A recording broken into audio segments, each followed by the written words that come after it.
So as I said, we are in the second week of our series on David. Namely, this week we are at David versus Goliath, which is probably, I would doubt that there is a better known story in 1 Samuel than David and Goliath. There might not be a better known story in the Old Testament than David and Goliath. It's so popular, so well known, that you will actually hear it in everyday use. As I was looking up David and Goliath stories, I found a lot about sports teams.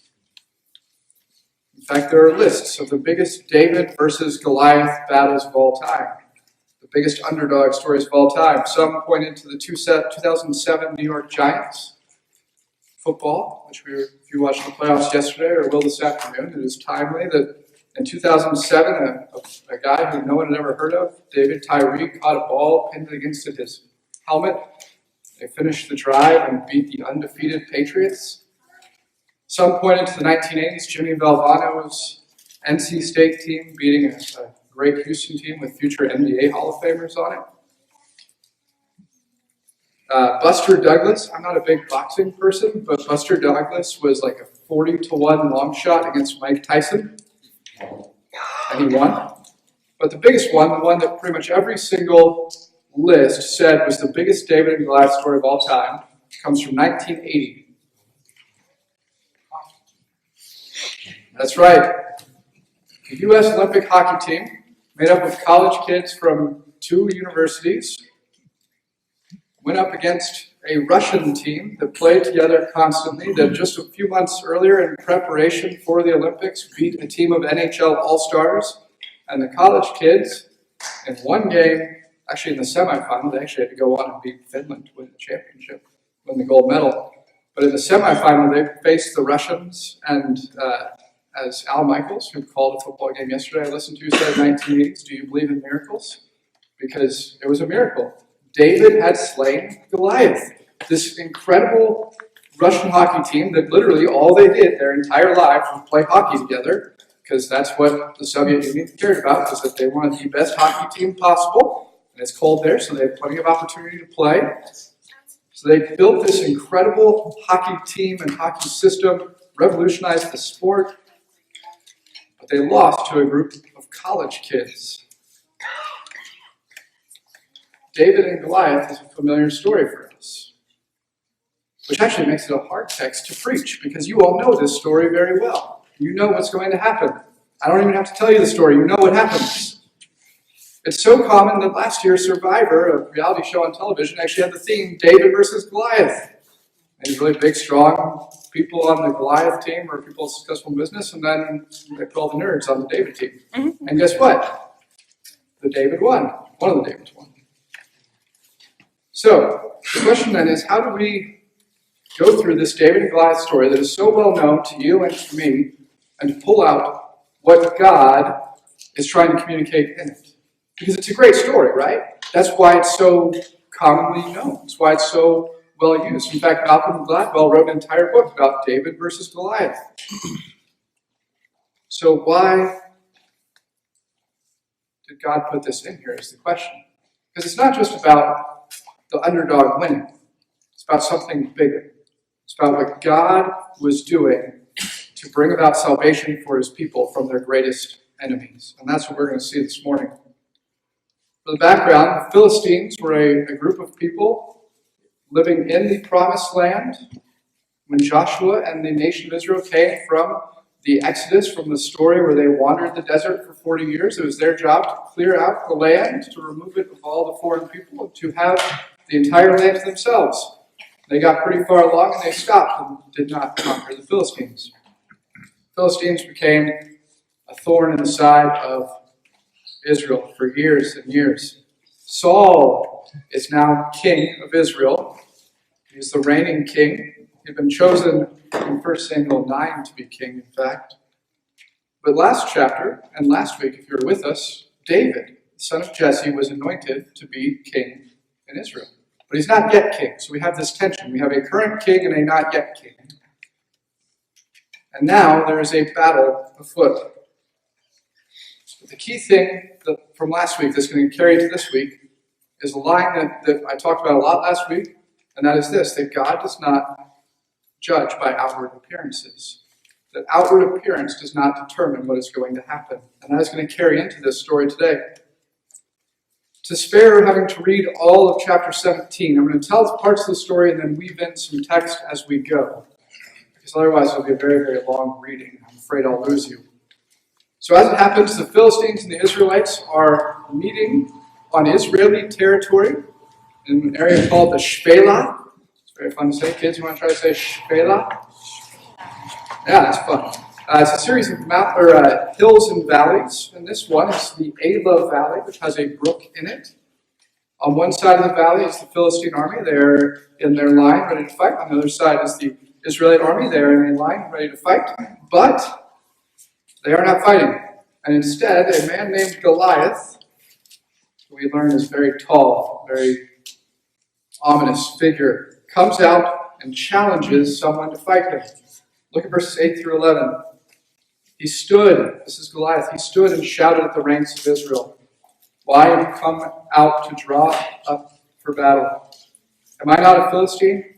Are you not servants of Saul? Choose a man for yourself and let him come down to me. If he is able to fight with me and kill me, then we will be your servants. But if I prevail against him and kill him, then you shall be our servants and serve us." And the Philistine said, "I defy the ranks of Israel this day. Give me a man that we may fight together." When Saul and all Israel heard the words of the Philistine, they were dismayed and greatly afraid. The story shifts from there back to Bethlehem, and Jesse, the father of David, calls David from the sheep to the house and says, "I need to send you to the battle lines." He sends him to the battle lines to bring supplies for his brothers. We learn that the three oldest brothers are serving in the army under Saul. And we know from the story that they sat there in these lines for 40 days, staring across the Elah Valley at each other, wondering, when are we going to fight? Or more appropriately, who's actually going to try to fight this Goliath giant?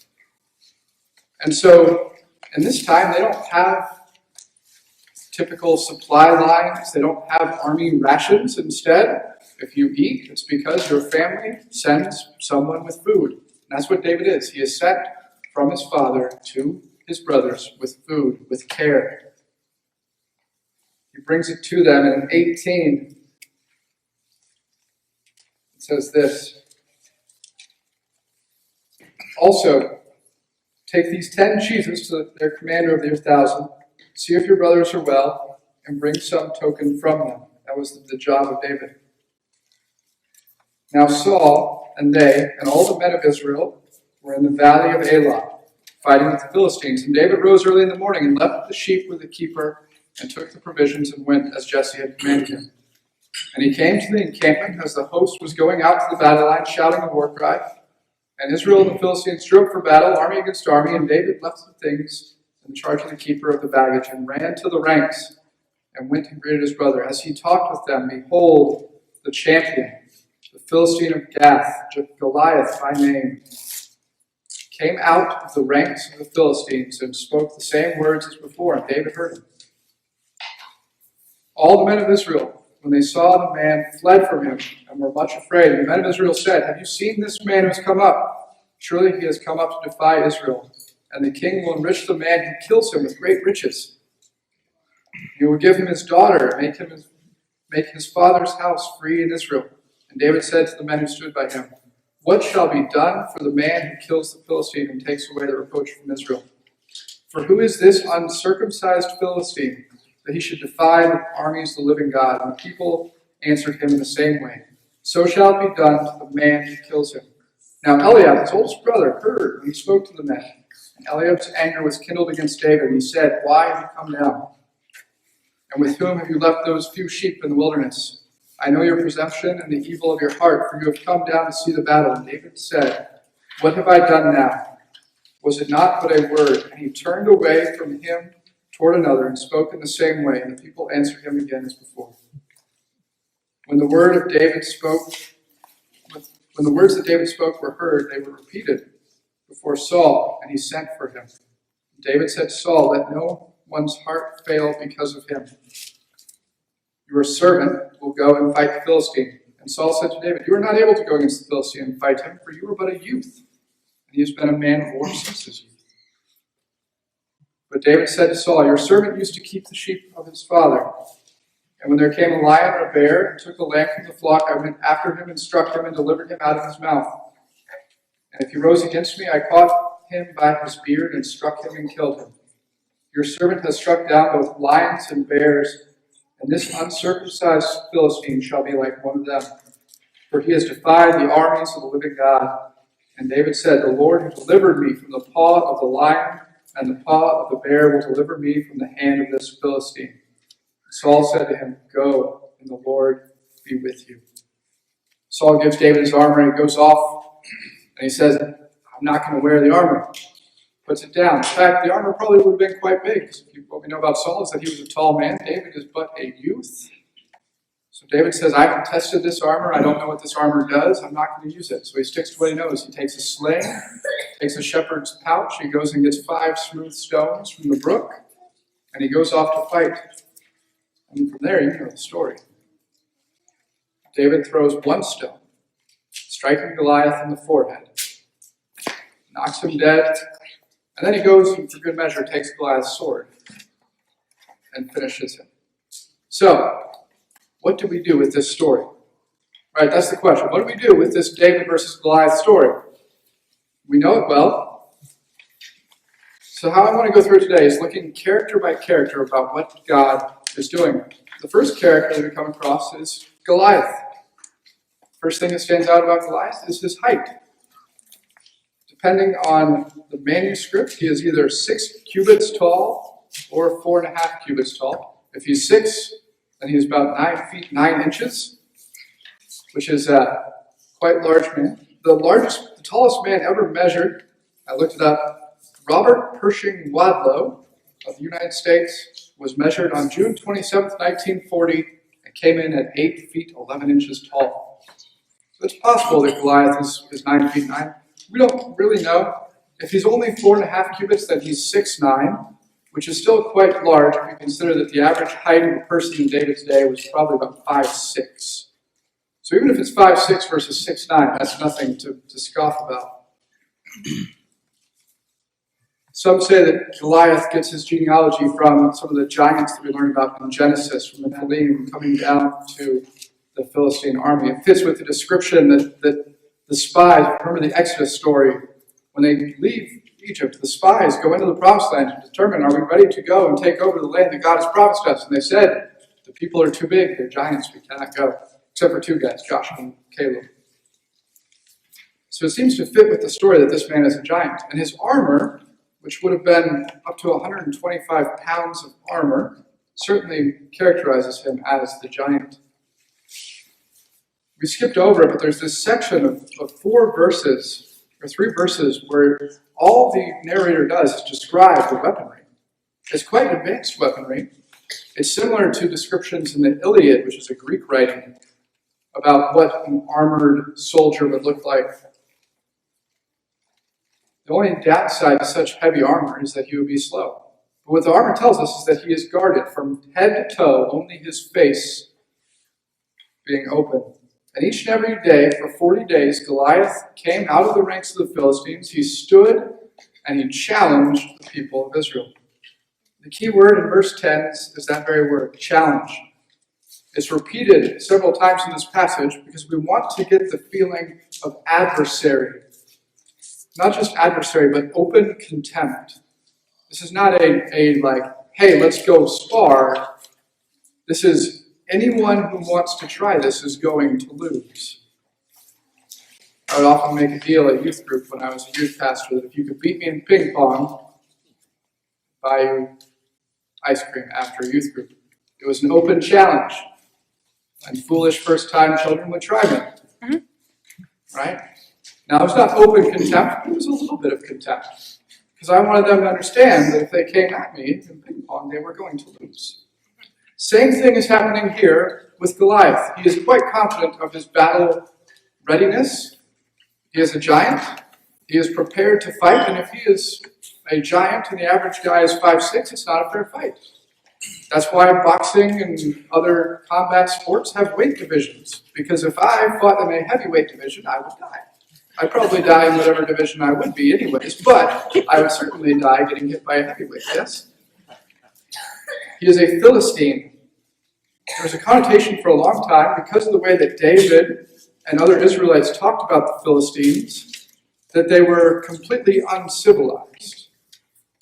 But that's not actually the case. The reason David talks about Philistines in the way that he does is because they are enemies of God, because they do not worship the one true living God. That is why there's contempt between Israel and the Philistines. But even today, if you watch some TV shows, typically from Great Britain, you will hear of people who are not civilized or sophisticated called Philistine. But we know from some more archaeological digs in the last century that they're actually very well civilized. They're more advanced in their armor and weaponry than Israel. They came from the Greek peninsula, from the Aegean Peninsula, and traveled down to the Promised Land. That's how they got there. So this is not just an uncivilized large man. This is a large man who has won many battles and has better armor than anyone in Israel. It truly is a David versus Goliath story. And Goliath is called one word. He's called the champion. Goliath comes forward as a champion, and he challenges Israel to send a champion. And champion is only used twice in the Old Testament. It's an interesting word, actually. In Hebrew, it literally means man of the between. If you broke the word down literally in Hebrew, man of the between. So, right, when I say champion, right, some of you are like, we are champion. Right, I saw one of you sing that in the back when I said champion, right? That's not the way that champion is understood here. It's not someone who has won a trophy and gets a giant ring with lots of diamonds in it to celebrate. It's not a Super Bowl champion. The champion is the one who steps forward and represents the group of people in battle. It is a representative. It's the same root for the word mediator. Man of the between. A champion is called out by Goliath. Goliath is the champion. He is called out Israel. He's saying, you need to send a champion to fight me. 1 versus 1. We don't need to let all the lines crash together just like in Braveheart and everyone dies, except for a few people. We'll just do 1 versus 1. Whoever wins it all. You send your best, we send our best. It's how we're going to do it. So who will be Israel's representative? Now, because you all know the story, you know it's going to be David. But the question is David the right representative? Is he the one who should be the representative? And the answer is no. That brings us to our next character, Saul. I'm taking notes. Our second character is Saul. Saul should be the representative. He is the Goliath of Israel. In 1 Samuel 9:2, it says this, and he had a son whose name was Saul, a handsome young man. There was not a man among the people of Israel more handsome than he. From his shoulders upward, he was taller than any of his people. He is literally shoulders up taller than any man in Israel. He is the Goliath of Israel. He is the tallest, most formidable looking man in the land of Israel. Not only that, he's the king. God's chosen leader for his people. By most accounts, he's probably 6 feet or 6.5 feet tall, so he could probably be about my height.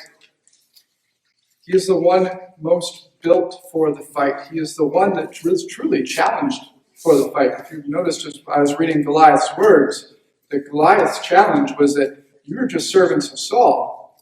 He's taunting Saul, not just the Israelites. He's taunting the king. The king should stand for his people. The king should go, or at least a prince. Or maybe even if there's a man in Jesse's family who should go, it should be Eliab, who when he walked before Samuel in last week's passage, what does Samuel say?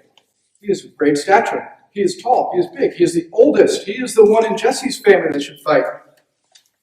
But Saul, just like every other Israelite, and Eliab, just like every other Israelite, is paralyzed by fear.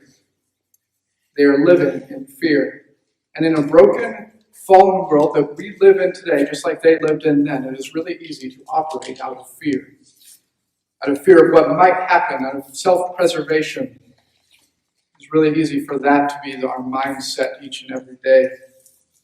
For that to be the mindset when a challenge comes up that we're not quite sure how God wants us to handle. But Saul is not ready to step up. He is fearful. And then David comes on to the scene. And there's an interesting part of the narrative is that we go from Goliath challenging in the Elah Valley to a completely different scene. We are now in Bethlehem with Jesse calling his son. So either the writer is having an ADD moment and is like, oh, I need to mention David's over here, or the writer is trying to tell us something. He's trying to tell us something about David. One, he's telling us that David is not the type of person that should be fighting him.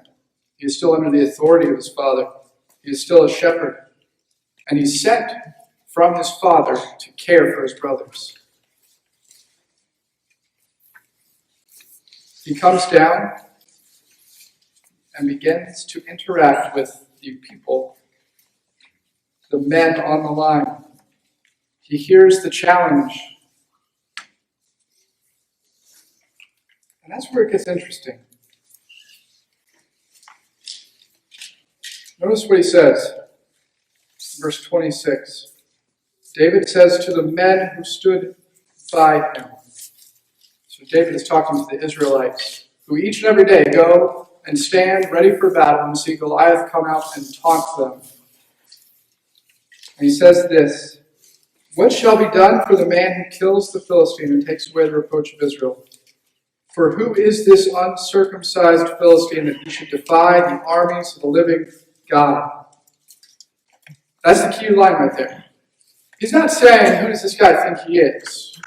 Because clearly, if you look at Goliath, you know this is not going to be something easy. This isn't going to be an easy, simple battle. You're not looking at Goliath going, this guy's got nothing, he's all talk, right? He is a giant. He is taller than your king. He is armored from head to toe. There are stories well known about him in the land of his victories. But his question isn't, who does this man think he is? He says, who is this man to question the living God? David is standing up for God's glory. God's glory is in question. God's character is in question. God's care for his sheep, his people, his son Israel is in question. And David can't stand for it. Eliab, his older brother, doesn't like that David is talking this way.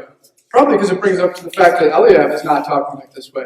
If Eliab has been raised in the same house to fear the Lord, to fear God, Yahweh, the one who has called them and cared for them, preserved them, then he should be the one to go and fight if anyone out of Jesse's family will go. And his little brother, which there might be some jealousy that he was the anointed one, shows up and starts asking questions. Eliab's angry. But word gets out that David is saying this. And so Saul calls David. And when he gets there, he says the same thing to Saul. But he does it in a special way. He says, I have fought beasts before. Suddenly Goliath isn't a giant. Goliath is a beast that is threatening the sheep of God. It's funny, I did the graphic for our series and I wrote shepherd, warrior, king, because those three words seemed interesting to me and they apply to David. And in this sermon, in this passage, he's really operating as all three. He will be a warrior, he's not there yet. He is acting as the king, the one who stands for his people, but his biggest concern is as a shepherd. He is the true shepherd of God's people. What Saul should be doing as the true shepherd of God's people, David is doing. He's saying, as a shepherd, I know how to protect my sheep. I've fought bears and lions. And tigers, oh my. Right, that's not in there. But think about it. David says, if I can take out a bear or a lion because of God, who's on my side, then Goliath is no different. He might have more armor than a bear or a lion. But there's this word here. In verse 35, when he talks about the lion and the bear, he says, I went after him and struck him and delivered it out of his mouth. So that's him saving the sheep. But what does he say in verse 37? The Lord who delivered me from the lion and the bear will surely deliver me from the Philistine.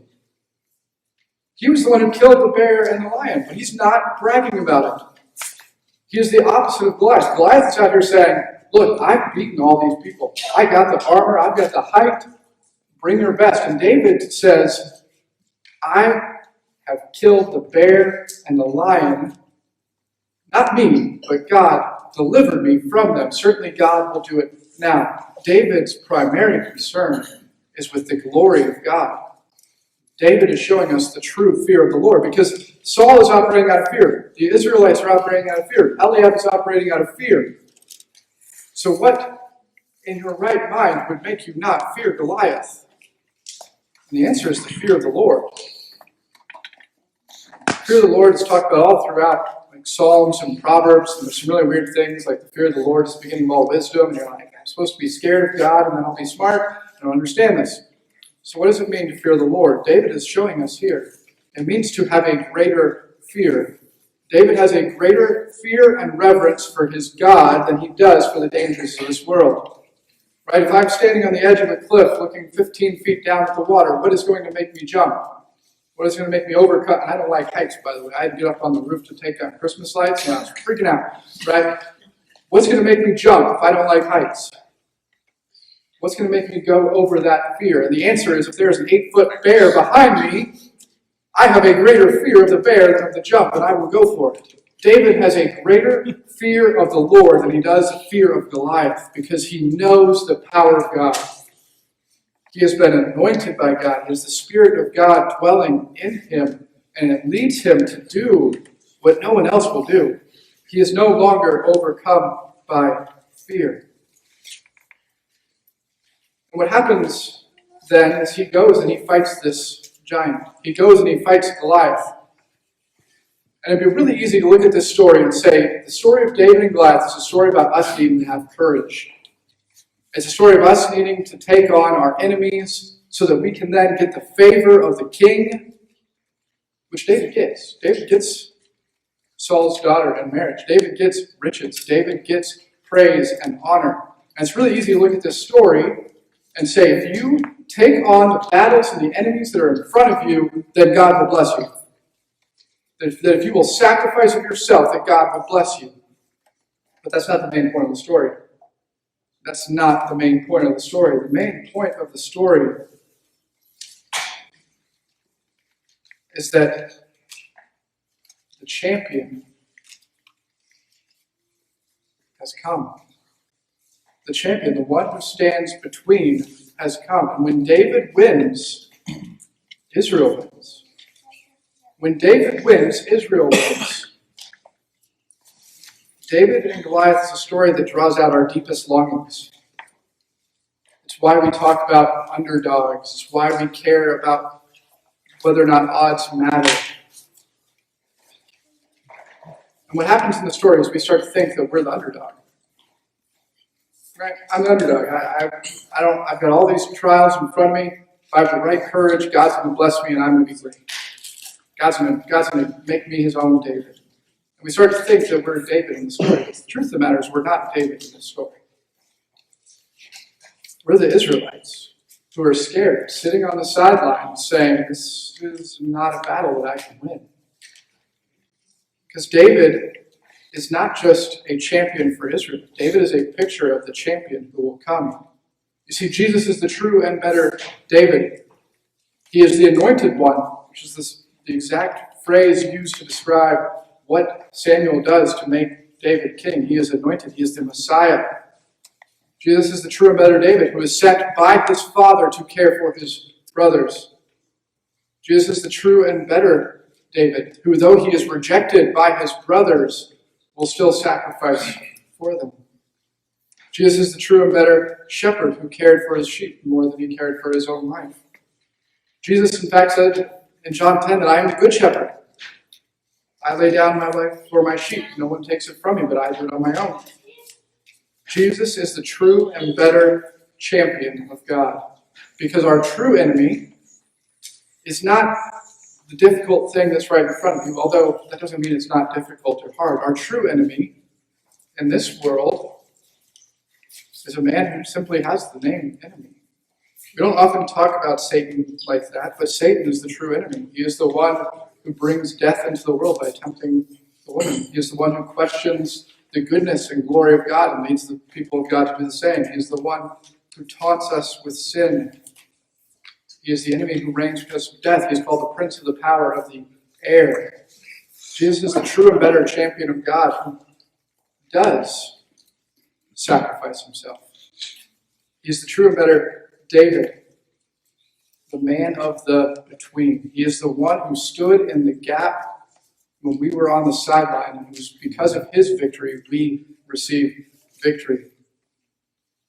He endured taunts and insults, yet he did not waver in his resolve. Jesus is the true and better David, and his victory over Satan and sin and death is imputed to us. Imputed is a fancy theological word that means placed on top of, covered in. We receive his victory, not because we're good, but because he is. We receive his victory not because we showed that we would be the type of person that would be the David that would go and fight. No, we receive his victory because he did what he was meant to do. He was sent from the Father to endure death, killing death in its midst. His victory is our victory. Jesus conquered not just physical giants. Jesus conquered our greatest enemy. And by his death and resurrection, we are his people. And we receive the spoils of victory. Everyone in Israel runs into the Philistine territory to take the spoils. But David is the one who is truly victorious. Jesus is the one who is truly victorious, and we are victorious because he gives us the victory. And that's the picture of the gospel, that when we were afraid, when we were on the sideline, we would not fear God. Instead, we feared man. Jesus Christ came and died for us. The victory of the gospel and the victory of Christ is a call to faith and not fear. Faith and not fear. The people of God must live in faith and not fear. They wouldn't have waited 40 days if they were living in faith instead of fear. So for us here today, if you are here and you are not a follower of Christ, the first step is faith. It is turning to God in faith. It is turning away from sin, which means to repent from sin, to turn to God and to follow him. If you are not here, don't think that this is a story about courage and strength for you for today or for this week. If you have the right amount of courage and strength, all your problems are going to go away. The 347 is going to be wide open. We'll get to work in 20 minutes. That's not how it works. Your biggest problem is not the trials that face you in this life. Our biggest problem is sin and death, and it's been paid for. So all that is left is to trust in Christ. But once you are his, once you are a child of God, once you are a sheep of God, then we must live in faith and not fear. Secondly, like David, we care more about the glory of God than ourselves. David was concerned with the glory of God. He didn't come up and say, hey, Goliath can't talk about my brothers like that. We're going to fight. Right? Some of you are the big brother in your house, and if someone had said something about one of your siblings, it would be time to fight. That's not what David says. In fact, his brothers are kind of jerks, right? No, he says, you do not talk about my God that way. The glory of God is of the utmost importance to David. The glory of God's name and the reputation of God's care for his people, that he is strength and salvation and refuge. And so for us too, we are called to care more about God's glory than our self-preservation. And here's the thing, when you start to care more about God's glory than about self-preservation, that's when the fear of the Lord is going to kick in. That's when understanding how the fear of the Lord is the beginning of all wisdom, all knowledge, all of these other great things are just going to kick in. Because you're going to care more about God's glory than the little things of this life. You're going to have an eternal perspective. Lastly, everyone who is a child of God can be used by God. David is a bit of a story for us, and that is this, that David didn't try to be someone he wasn't. Saul gave him his armor. He could have put on the king's armor, more than likely the best armor in Israel, to go fight the armored giant. And what did he do? He said, no thanks. Give me the skill and talent I already have. Give me the sling and the rock, smooth stone. That's all I need. I know how to use that. That's how God has gifted me. That's the experience I have. And God will do the same thing for you. That God cares about the gifts and talents and experiences that you have in your life, and He wants to use them for the good of His people and the glory of His name. If you are not using your gifts for the good of God's people and the glory of His name, then you are withholding from the body of Christ.